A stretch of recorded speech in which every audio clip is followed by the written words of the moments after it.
Hi everyone, I'm Ms. Powell and I'm one of the science teachers at MHS.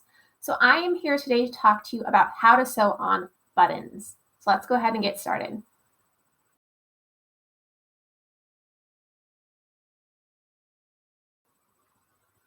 Okay, so one of the first tasks to get started with is figuring out the type of button that you have.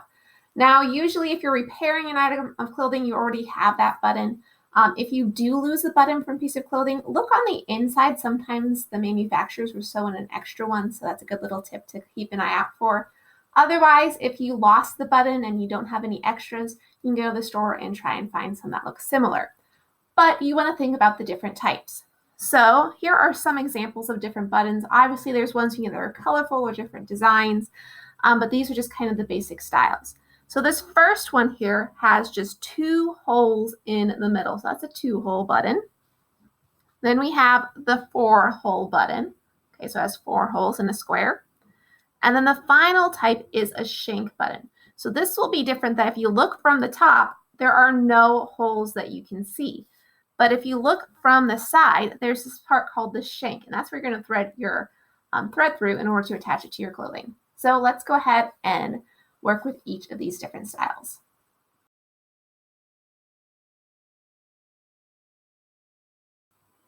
Okay, so the first type of button we're going to sew on is a shank button.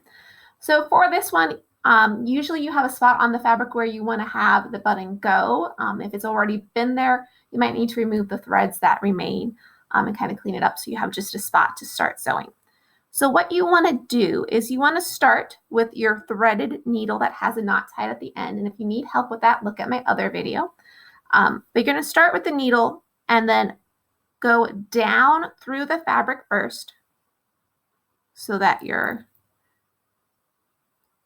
knot is on top, and then go right back through that same spot pretty much, just a little bit over to the side. Okay, so this is the front of the fabric. This is what you would be seeing, and this is where we're going to attach the button.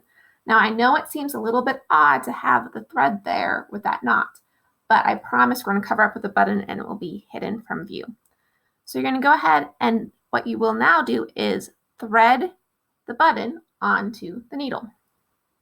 Okay, so go ahead and pull it down, and it is now kind of dangling there. And now we just need to go and actually attach it to the fabric.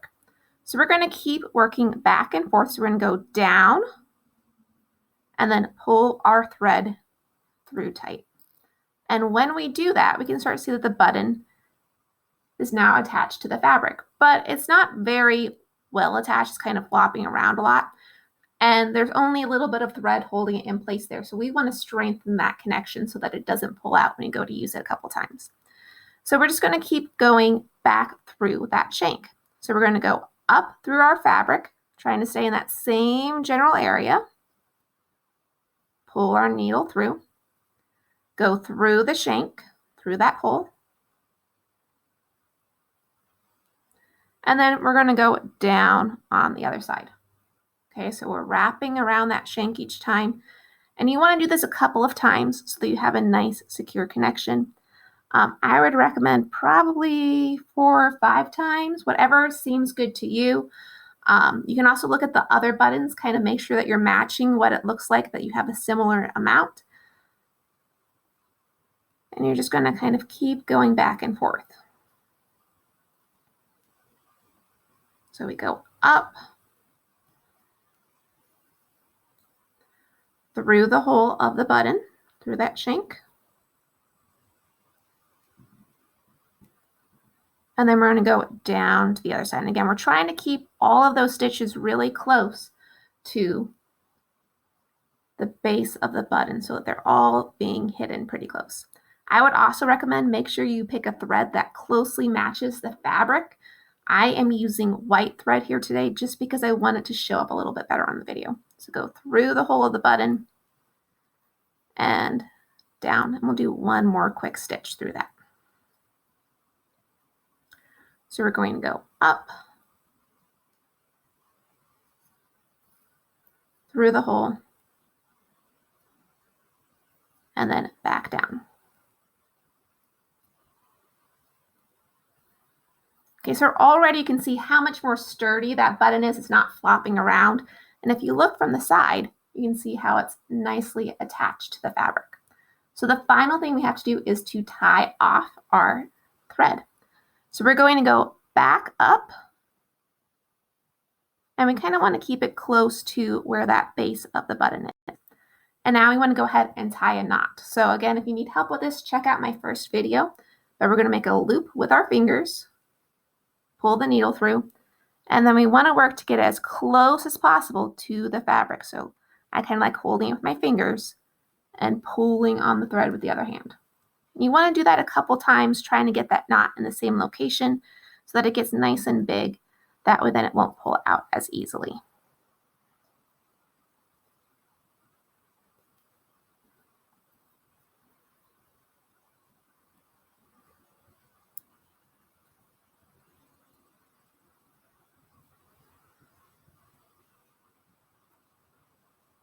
Okay, and then once you're satisfied with the size of the knot, you're going to go ahead and take a pair of scissors and just cut it off right by there.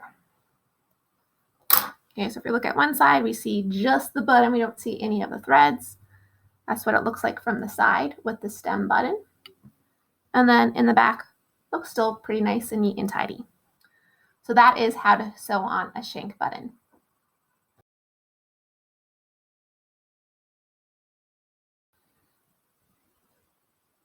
Okay, so now let's talk about sewing on buttons with 2 holes in them. So the first thing you're going to do is you're going to have your, again, threaded needle with the knot tied at the end. Make sure it's nice and big so that it is not going to pull out. And this time you can go ahead and you can start from the back and just kind of in the spot where you want your button to go, pull your thread through. So in this case, the knot's on the back. You could put it on the front, but it's going to be covered up with extra thread strands going right through there. So it will be fine just to have it on the back. So this time, what we are going to do is we're going to slide the button on. And we have to be a little careful with 2-hole buttons and also 4-hole buttons to think about what's the upside versus the downside. So is this the way that matches the rest of the buttons on your clothing, or is this the way? Okay, so make sure you pay attention to that before you start sewing on, or it will be really, really obvious. So then you're going to start by passing your button, your needle through one hole of your button, and then kind of laying your button down. And I recommend laying it down for the first few stitches so that you can really see where you want to go and make sure you're lining things up well. So then you're going to take your needle, go down through the second hole, and pull it tight. Okay, so we have our button attached. It's not very well attached, so we're going to go ahead and now strengthen that by going back and forth through those holes. So we're going to go up through the first hole and down through the second hole. And again, you would want to use a color of thread that coordinates with either your clothing or your button, making sure that it matches what's used as best as possible for your other buttons. And it can take a little bit of practice trying to get that needle through those little holes, but just be patient. You can look from the back. That will help you out. Making sure that you're keeping your thread nice and smooth by pulling it tightly after each pass through those holes. So go up through the first one and down through the second one. Okay, and I'd probably do that about 4 or 5 times. So we'll do one more time. Up through the first hole and down through the second. Again, if you have other buttons, try and make it look like the other ones with the amount of stitching. Now, what you're going to do is we want to have a nice way that our button will fit up against the fabric so that when we go ahead and actually close the buttonhole, that it is sitting nicely. Because right now it's a little too close to our fabric. So what we're going to do is we're going to pull our thread through so that it's close to where all those stitches are, but it is not going through one of the holes. Okay, so it's on the top of my fabric now, but it's not going through one of those holes. And what we're going to do is we're going to wrap the thread around those stitches we made when we were attaching the button. And what this does is it helps to kind of create a little bit of a stem so that our button sits a little nicer. So after you wrap about 6 or 7 times, you're going to then go back down through the fabric, which will help secure those wrappings so they don't come undone.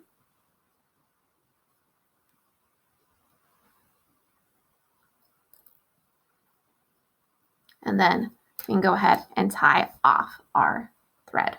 So again, we wrap it around our fingers, pass the needle through, and then cinch it up tight close to the fabric. We're going to do that a few times because we want a nice tight knot.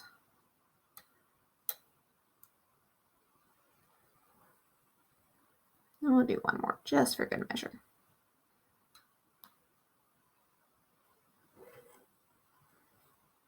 And then finally, you're going to go ahead and cut that off. So there we have a button with 2 holes. Okay, so let's go ahead and sew on our final type of button, which is one with the 4 different holes. So again, I have my thread with my knot tied at the other end, and I want to start by passing my thread through my fabric. So you could start at the top if you want. I like starting at the back for most of these just because I think it's a little bit easier.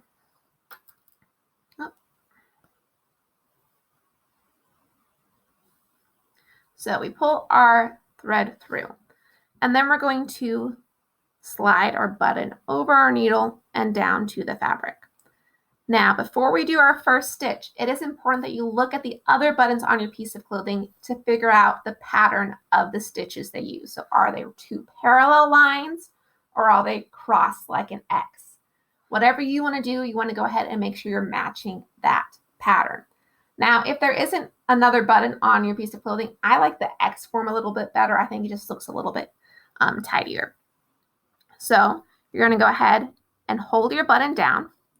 And then if you're doing the X, you're going to go to the diagonal and pull your needle down through the fabric. And then just pull your thread through. It's nice and smooth. Now, you're going to go up through one of the other buttonholes that doesn't have any thread passing through it yet. Okay? And then you're going to go across to the diagonal.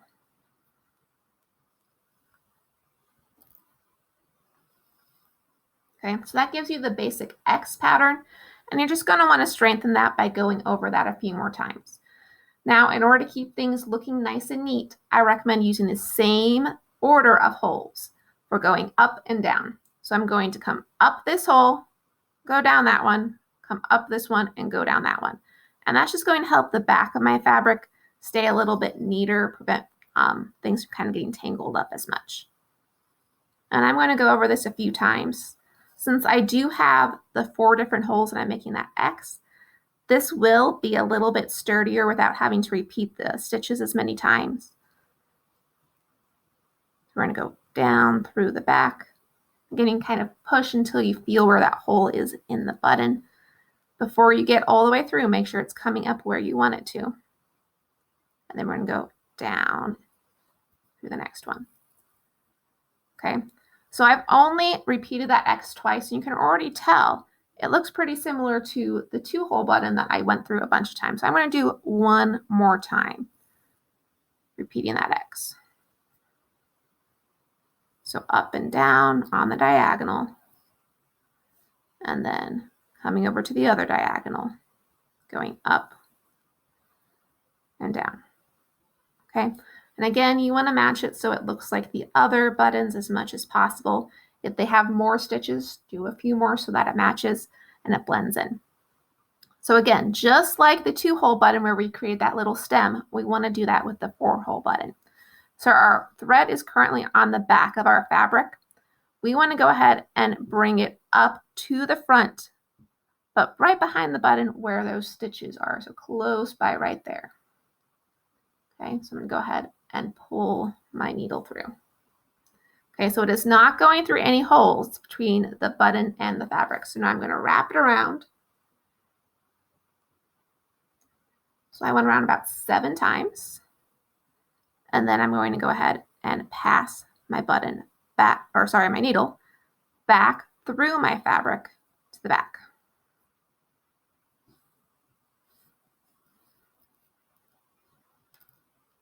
Okay, so at this point in time, I have that nice little stem for my button, so it will sit nicely. And then all I have to do is tie it off. So again, I'm going to wrap it around my fingers, pass my needle through, slide it up against the fabric, and then hold it to pull it close. Repeat that a few times.